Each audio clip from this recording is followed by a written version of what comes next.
Thank you. Please be seated.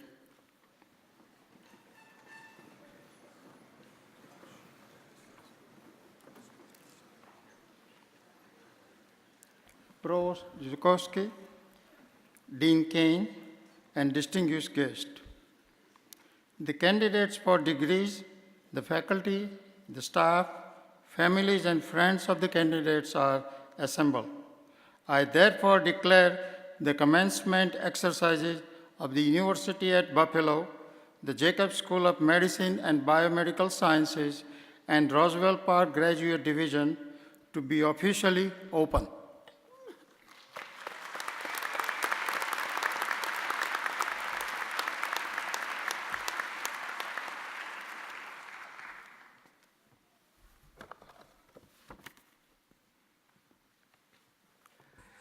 Good morning and congratulations to our new graduates. I'm Michael Kane. I have the pleasure of serving as Vice President for Health Sciences and Dean of the Jacobs School of Medicine and Biomedical Sciences. To begin this morning's commencement exercises, I'd like to introduce the Royal Pitches, UB's all-female a cappella group who will lead us in singing our national anthem. I ask those who are able to please stand, and for the gentlemen to please remove their caps.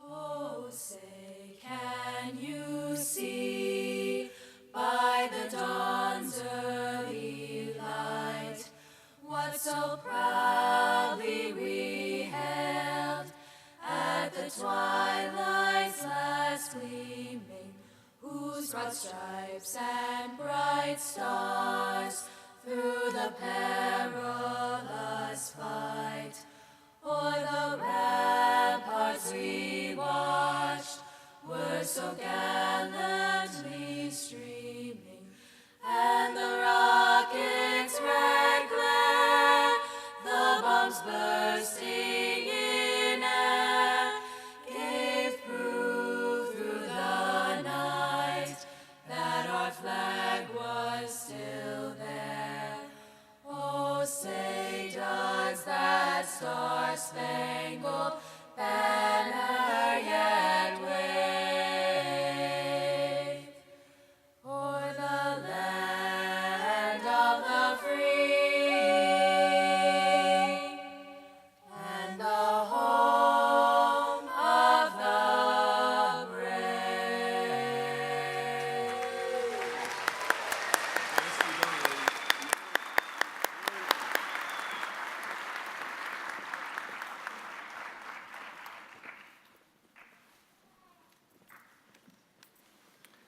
Please be seated.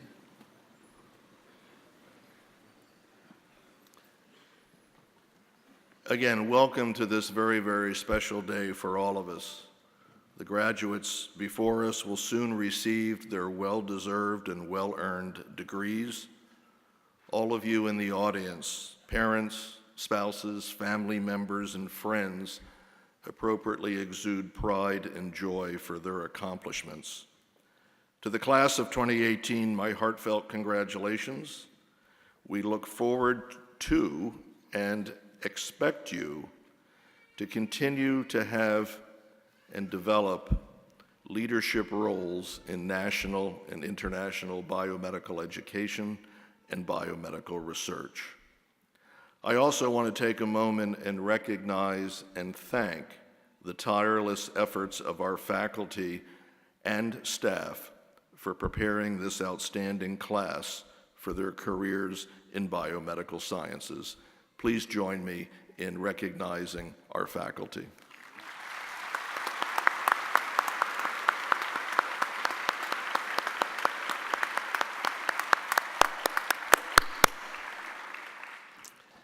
It's now my pleasure to introduce the Provost of the University at Buffalo, Dr. Charles Zukowski.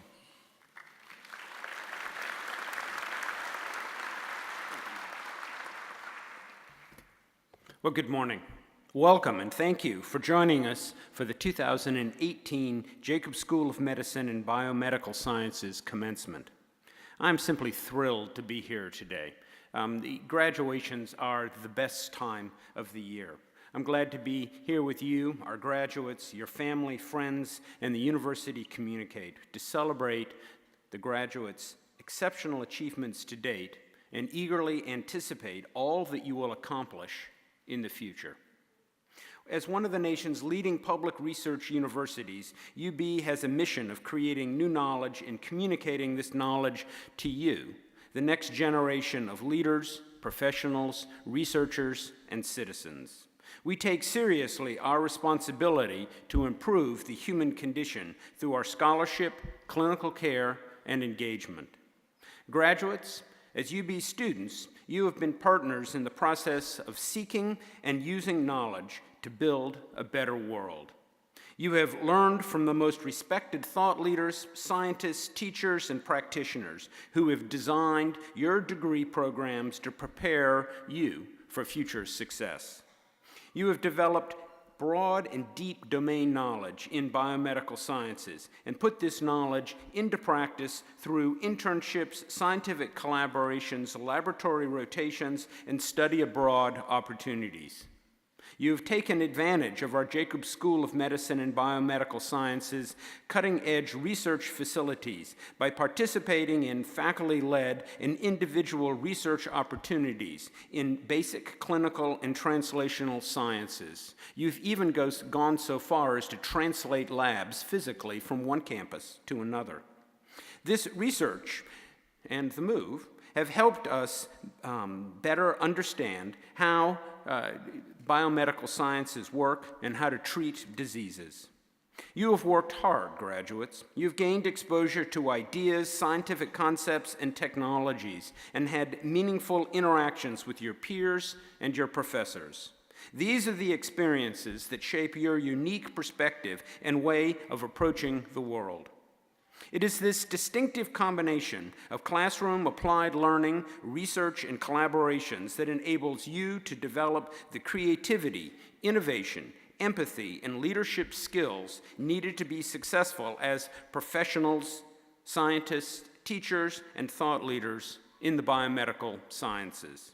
You are graduating in an era of excitement and uncertainty, characterized by fast-paced technological changes, an ever-changing political and social dynamic, and a currently strong, and evolving knowledge-based economy, which, as you go forward, will redefine professional roles and lead to unforeseeable opportunities.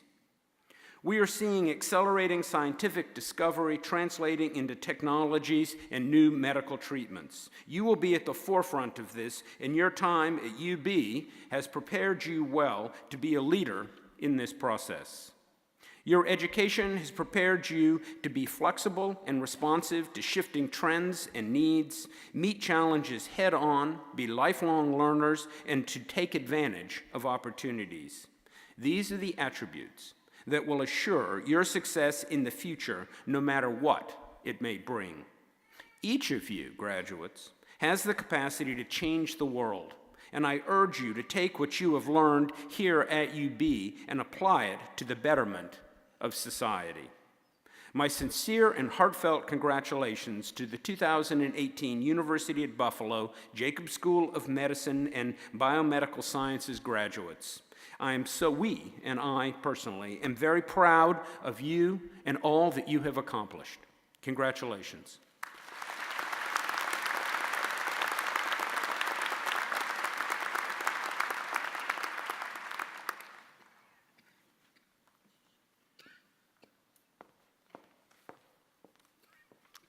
Thank you, Provost Zukoski, for your encouraging remarks.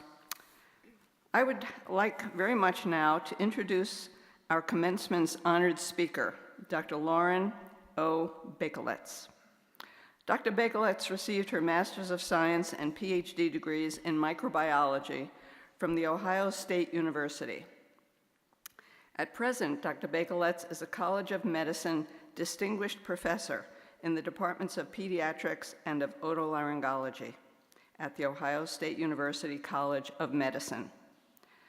Dr. Bakeletz is also the director of the Center for Microbial Pathogenesis at the Research Institute at Nationwide Children's Hospital, and she is vice president for basic sciences research at this institute. She also holds the Tilly E. Coleman Endowed Chair in Pediatric Research at Nationwide Children's Hospital. Dr. Bakeletz is very well known nationally and internationally in her field and serves as director of the executive committee for the International Society for Otitis Media and has served on the advisory council of the National Institutes of Health, National Deafness and Other Communication Disorders Advisory Council. She has also served as a member of the editorial boards of major journals in her field. Dr. Bakeletz has also contributed her time to numerous advisory boards for the National Institutes of Health and the Asthma Foundation of Western Australia, among others. Recently, Dr. Bakeletz also served as a member of the External Advisory Board for the Jacobs School of Medicine and Biomedical Sciences T32 Training Grant in Microbial Pathogenesis. The research program of the Bakeletz Lab is focused on determining the molecular mechanisms that underlie polymicrobial infections of the respiratory tract, with a primary emphasis on otitis media, or middle ear infections, a highly prevalent pediatric disease worldwide. Specifically, her lab is interested in elucidating how upper respiratory tract viruses predispose the middle ear to invasion by any of the three predominant bacterial pathogens of otitis media. Her group also studies how bacterial biofilms contribute to the recurrence and chronicity of otitis media, chronic rhinosinusitis, bronchitis, chronic cough, and exacerbations of both chronic obstructive pulmonary disease and cystic fibrosis. The outcomes of her studies identify potential molecular targets for the design, development, and preclinical testing of novel vaccine candidates for therapeutics. The long-term goal is to develop novel methods to more effectively treat, or preferably to prevent, otitis media and other respiratory tract infections where there is a biofilm component to the disease course. Dr. Bakeletz has 34 patents for her inventions related most recently to a diagnostic detection method for chronic sinusitis, for transcutaneous vaccine formulations and methods, for composition and methods for removal of biofilms, and for identification of genes of bacteria associated with otitis media, among others. Her innovative research was recognized by her receipt of the 2016 Excellence in Innovation Award from the Research Institute at Nationwide Children's Hospital. Please welcome Dr. Lauren Bakeletz.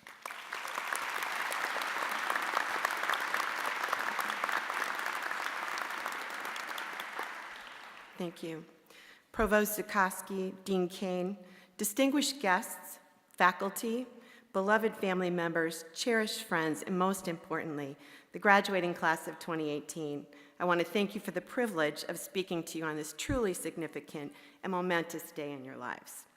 When I was first extended the honor of an invitation to deliver the commencement speech for the 172nd graduating class of the Jacobs School of Medicine and Biomedical Sciences, I immediately reflected upon all of my wonderful memories and experiences associated with Buffalo, from several years of my childhood when I lived in Tonawanda, and later as an adult when I developed and benefited from fruitful collaborations with a number of wonderful, intelligent, and gifted colleagues, many of whom I'm delighted to say have become dear and cherished friends. However, then, sheer panic set in as I wondered what in the world I would say to you, your families, your friends, your partners, and spouses that would be befitting of such an important occasion in your lives, such a moment of tremendous achievement. This was particularly perplexing as I have no real-life research or real-life experience treating human patients, but I'm a passionate biomedical researcher, and I was once a newly minted graduate myself. So I asked the two groups of people who spend the majority of their days with me, my family, and my lab team, what should I say to you today? What in the totality of my experiences to date could I tell you about to inspire you, to be worthy of your attention? And they all instantly said the same thing, without a moment's hesitation. Tell them about Dr. Rines. And I realized that they were right, for there has been no greater sustaining influence on who I became professionally beyond my wonderful family than Dr. Rines. So who was Dr. Rines? Well, Dr. Rines was born in 1920, and I had the privilege of being his final graduate student when I was earning first my Master's of Science and later my Doctorate of Philosophy. Dr. Rines passed away in 2006, but not before serving as what I have now the wisdom and experience to realize was as an outstanding mentor to me. The Merriam-Webster Dictionary defines mentorship as a trusted counselor or guide, and that is very true. But a mentor can also have a profound and sustained influence on your life, you, your career, and the individual you aspire to be. Now, Dr. Rines was well into his career when he took me under his wing, and as I mentioned, I was his last student. And depending on how he was feeling about me on any particular day, he would vacillate between referring to me as saving the best till last or describing me as the graduate student that drove him right out of science and straight into retirement. I tend to think it was more of the latter, and now I will prove to you by providing what I know best, data. To do so, however, I need to set the scene. Dr. Rines drove into the university every day from his horse farm, wearing a plaid wool flat ivy cap, like a newsboy cap, and a classic trench-style raincoat. His office was actually embedded within the research lab, so he would come in the door, survey who was there working for a few minutes. Then as he took off his cap first, and then his coat, and hung them on this old-school style coat rack that was stood inside the door, he would announce only the first half of what he was trying to teach us on that particular day. A highly variable number of minutes later, and only after being securely seated in his office, would he shout out the second half of the day's life lesson, which I assure you that none of us had the wherewithal at the time to fully appreciate what he was doing, and instead wrote it off as a quirky trait of Dr. Rines. I would very much like to be able to report on some of these lessons to you exactly as Dr. Rines taught them to us. However, it's a Sunday morning, and this is a most honorable occasion, so I will need to modify a few of his remarks and use air quotes wherever necessary due to some colorful word choices, thereby allowing you to use your imagination as to what he might have actually said to us. At first, these lessons were pretty generic and spoken to benefit the entire lab team. Here are a few examples, 5 in fact, some of which your parents or your grandparents, or maybe even you have heard before, but are still very relevant today. And as such, I now teach these to my trainees, much to their amusement, I'm sure. Number 1, never fight with a pig. You both get dirty, but the pig likes it. Number 2, you can't stop the cream from rising, or the milk solids from dropping straight to the bottom. Number 3, you've got to know where you are on a scale of 1 to 10 in all things, including intellect and capabilities, because there ain't nothing sadder than a 3 who thinks they're an 8. Number 4, if you have the chance to pick between a stupid man and a liar, pick the stupid man, because you can always teach a stupid man, but you can't do a daggone thing with a liar. Number 5, when something bad happens or makes you angry, always put a 24-hour hold on your mouth. This applies to texts, emails, recorded voicemail, etc. And it's one of the single most important lessons Dr. Rines ever taught me. Give yourself time to process, to think, and reflect. You can write that email, but don't send it. You will always feel differently tomorrow. We never knew what had happened to Dr. Rines before he came in the door that might have prompted him to tell us these things. And as I mentioned, we really did not appreciate their meaning at the time. But I've come to learn that these tenets were oh so true. And further, that Dr. Rines was not just randomly shouting things from his office, but he was continuing his efforts to teach us, beyond what we were learning in the classes or in the lab, beyond what we could learn from reading or seminars or attendance at meetings. He knew that we were taking a full array of coursework that we needed. He knew that we were studying hard and compelled us to make good grades. And further, I believe he felt confident that we would leave his nest with a good education. and we would be book smart by the end of our time with him. But he also knew that when we left this little cocoon, we would face challenges that would require that we also understood human nature, that we would need to be able and equipped to work in highly diverse teams, and sometimes with people we really didn't understand or necessarily even like, that we would face disappointment and setbacks and all forms of obstacles, and as such, he was continuing to mentor us. He was teaching us, or at least trying very hard, to teach us about life. Now, later on, when I became one of the last students in Dr. Rines' lab, these lessons became far more personal and were definitely aimed directly at me. I want to share just 2 of these with you today, as they've stood the test of time. They've carried me forward for decades. They've been relevant so many times that I'm now 100% certain that they have had a profound influence on me and what I've been able to achieve under the mentorship of this fine man, who I will admit I have never, ever, and will never, ever refer to as anyone but Dr. Rines, due to my enormous respect for him.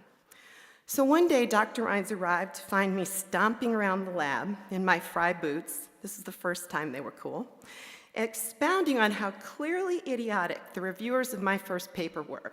They didn't get it, they didn't read, they were idiots, this was nonsense, et cetera, you get the picture. He just stood there in his cap and coat watching me, saying nothing, nothing at all. It was one of nature's warning signs, like a cobra extending its hood, or a porcupine raising its quills, but I didn't get it, and still I persisted. Finally, as he took his hat off and then his coat, I think slower than usual or necessary, probably for dramatic emphasis, he then delivered the first half of the day's lesson. Lauren, the next time you find yourself in a room full of people thinking they are all idiots, consider the odds that it might be you. On my final day in the lab, I went into Dr. Rines' office feeling pretty smart, pretty accomplished. I had worked hard, done everything asked of me, gotten good grades, published my data, secured a postdoctoral fellowship, and checked all the boxes and the things you need to graduate checklist that I'm sure you've all done recently. So I said to him, well, this is it, Dr. Rines, my last day in the lab. Any final words of wisdom to impart? I will never forget what he said. Yes. Most of the time, remember to keep your eyes and ears open and your mouth shut. And remember, you won't know stuff till you're 40. Horribly disappointed, I unwisely decided to push back and decided to throw in a little flattery to boot, for surely that would be worth something. But Dr. Rines, I said, what about all the things you've taught me? Can't I tell people that? He then just looked at me over his bifocals for a very, very, very long time, and somewhere in the distance, I heard a rattlesnake shaking its tail in warning. But it was too late, for the words had already escaped my mouth. Finally, he said, and pray tell, Dr. Bakelitz, what will you learn by telling the world what you already know? Not to be daunted and steeled by my shiny new PhD, I went with clearly the dumbest retort I could have mustered. Okay, fair enough. What do I do when I turn 40 then? Very slowly, he looked at me and responded, try not to be an idiot about it. I can now laugh with each of these experiences and more, because with time I've come to truly appreciate what Dr. Rines, my mentor, was trying to teach me. I knew how to do science, at least fundamentally. I had absorbed a lot of information, but I did not yet know how to run a lab, how to get research funding, how to effectively serve on and later lead committees, how to be a faculty member, how to deal with political issues or budget issues or troublesome colleagues or many other real-life issues.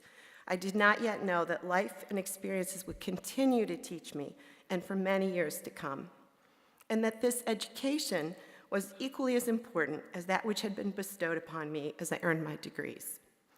For years, I would respond to each crisis with angst, only later learning, as he had tried to teach me, that this too will pass. Only later would I realize when I told him I didn't want to take a particular class, and he would say with great affected pity, "Oh, you thought this was a conversation." Right before kicking the door to his office closed, that he had the wisdom to know I would need to be well-rounded and firmly grounded in my knowledge base, and that was the reason he made me take so many irrelevant classes. Only later would I appreciate that when he kept his fist in my back and forced me to do things that intimidated me or outright terrified me. Along with that fist in my back came his experienced arms as a safety net to catch me if I ever fell. Only later would I fully value the fact that when he yelled out, "Use all of your strengths, Lauren, you do not yet know what you're capable of," that he was not criticizing me, but rather he was pushing me to do better, to be better, to achieve what he saw in me, but which I did not yet have either the knowledge or experience to know that I could utilize to my best advantage. Many of you have already benefited from a mentor.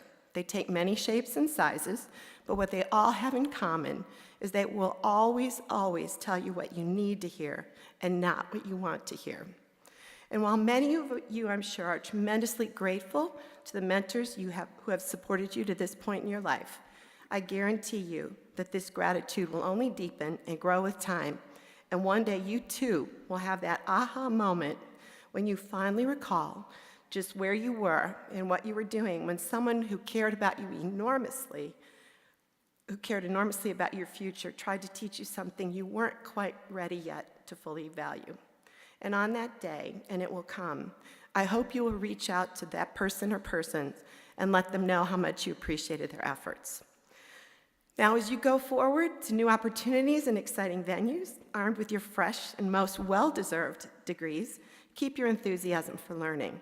Look around you for someone who inspires you, who exemplifies what you aspire to become in your own right, and ask them to mentor you. Then let them. And one day, when you know the time is right, be a mentor. Teach someone with less experience than you all you can, so they too can become all that is within their potential. Since I am from the Ohio State University, where football is a tremendous passion, I will quote the late legendary coach Woody Hayes, who said, "You can never really pay back. You can only pay forward." Being a mentor is paying forward. And now I will leave you with the final words of my most beloved mentor, Dr. Melvin Rines. "You got this, kid. Now go out there and do great things." Best of luck, graduating class of 2018. Thank you for this tremendous honor, and please accept my heartfelt congratulations.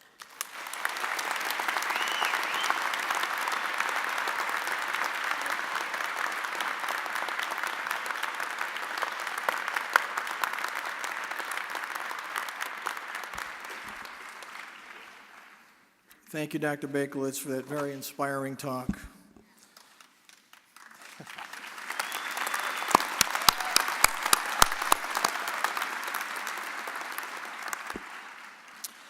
The following awards recognize outstanding PhD candidates who have maintained a high level of academic performance and were selected based on their academic and research achievements as well as their research publications. The Biochemistry Dissertation Research Recognition Award. This award is made to the graduate student who has received national or international recognition for their dissertation research and who has been selected for an oral presentation at a major national or international meeting. This award is presented to Michelle Scotland for her dissertation entitled "Deciphering the Mechanisms of DNA Polymerase Switching in Escherichia coli."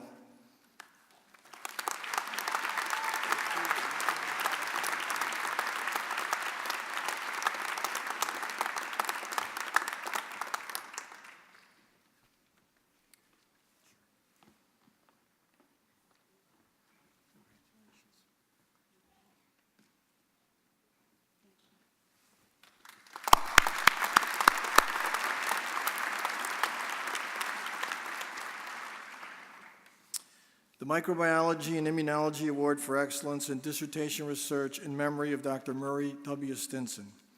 This award is presented to the graduate student who emulates the dedication to science as exhibited by the late Dr. Murray Stinson, who was a professor of microbiology and immunology. This award goes to Michelle Kajaki for her dissertation entitled "Functional Interactions of HPV DNA Replication Proteins E1 and E2 with Cellular DNA Polymerase Epsilon." Unfortunately, Michelle could not be here today, so we're going to accept this award on her behalf.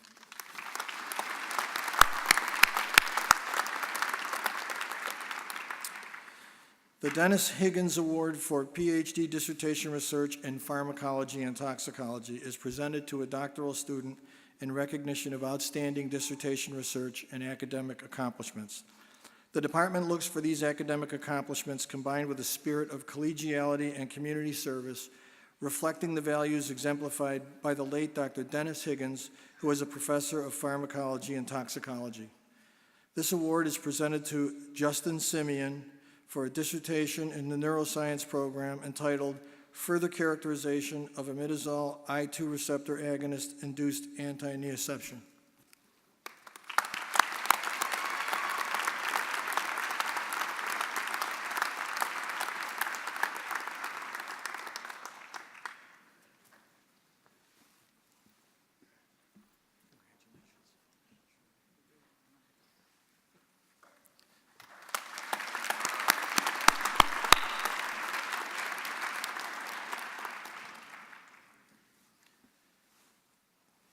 The Bishop Neuroscience Thesis Award. This award is given to the graduating neuroscience doctoral student who exemplifies the values and scholarships of Dr. Beverly Bishop, a distinguished teaching professor at the University of Buffalo for over 50 years. This includes the 3 benchmarks of academic leadership, devotion to research excellence, commitment to teaching, and demonstration of community service. This award goes to Malasri Bada for her dissertation entitled The Role of Endoplasmic Reticulum Stress in Angiogenic Progenitor Cell-Mediated Repair and Diabetes.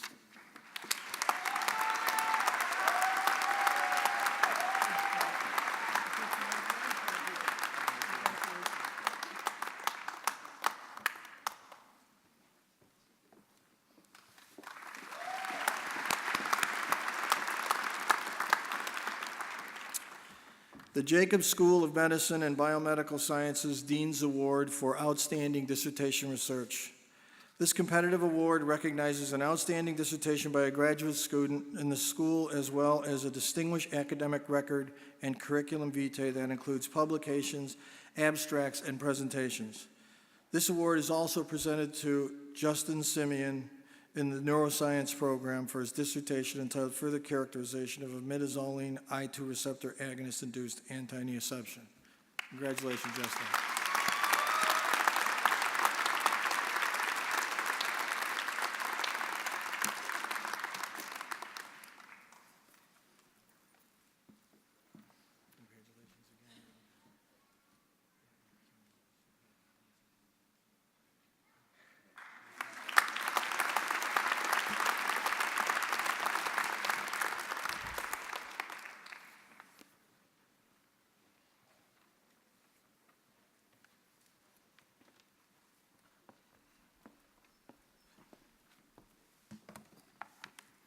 Good morning. My name is David Schubert, and I am an Assistant Dean for the Biomedical Sciences undergrad program.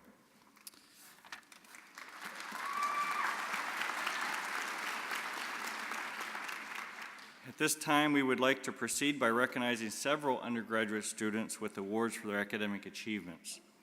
The following awards recognize outstanding undergraduate degree candidates who have maintained a high level of academic performance and were selected based on their campus and community involvement.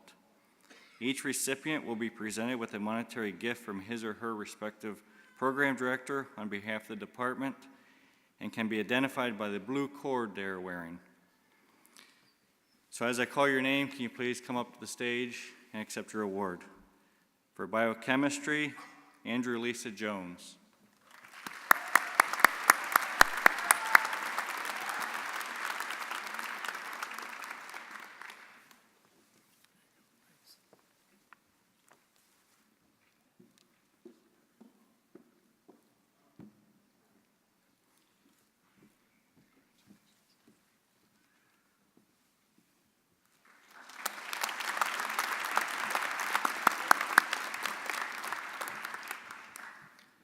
For biomedical sciences, Arslan Hegdel.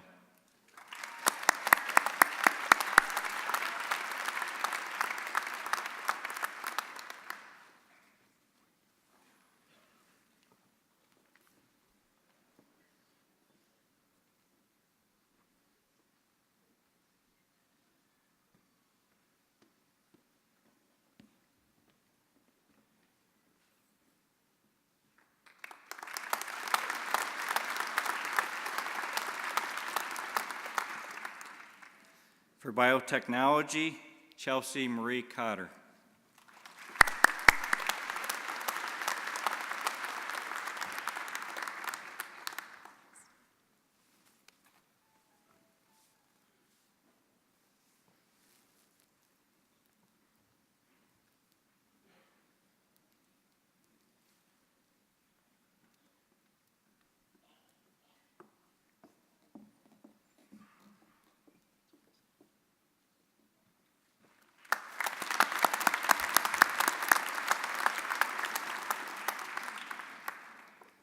For medical technology, Alice Sinclair Jarvie.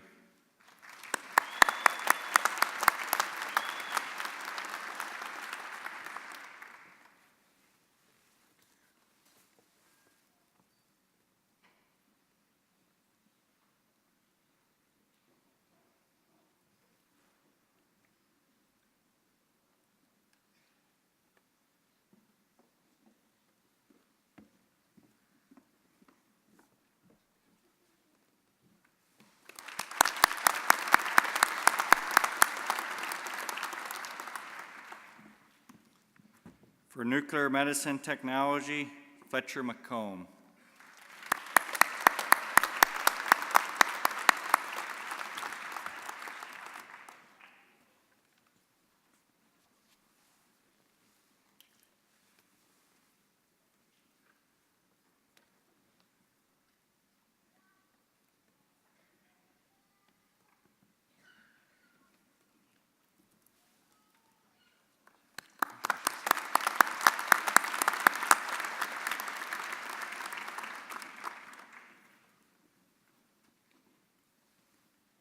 For pharmacology and toxicology, Sierra De Torre.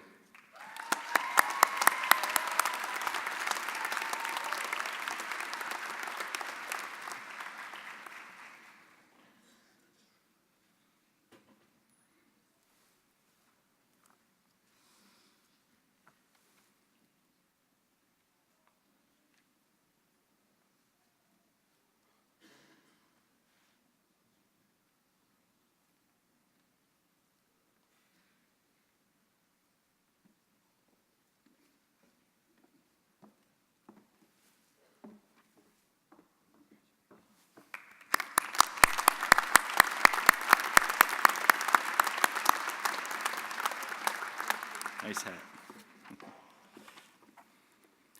The other graduates that we would like to recognize this time are the 2018 recipients of the SUNY Chancellor's Award for Student Excellence.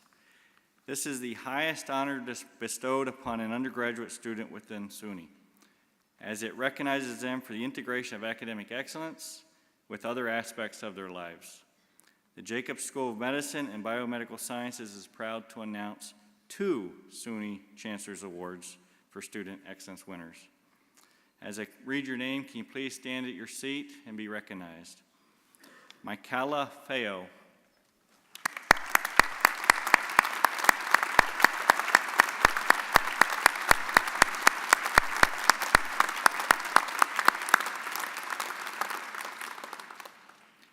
Catherine Ups.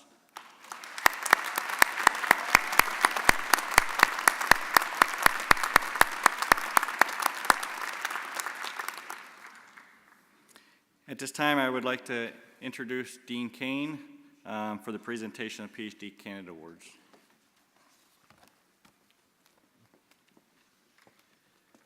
Thank you, David.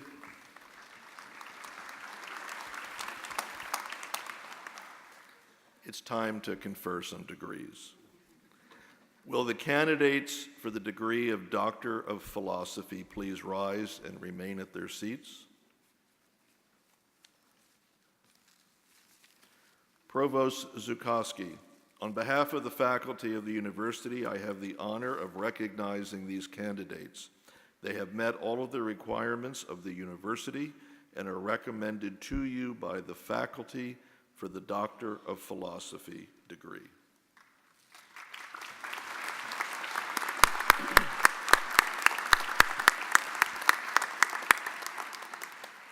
By the authority of the trustees and the Chancellor of the State University of New York, and the Council and the faculty at the University at Buffalo, I now confer upon each of you the degree of Doctor of Philosophy with all the rights and privileges thereto pertaining.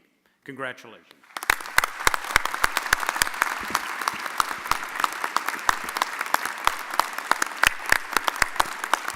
Ladies and gentlemen, I present to you the class of 2018.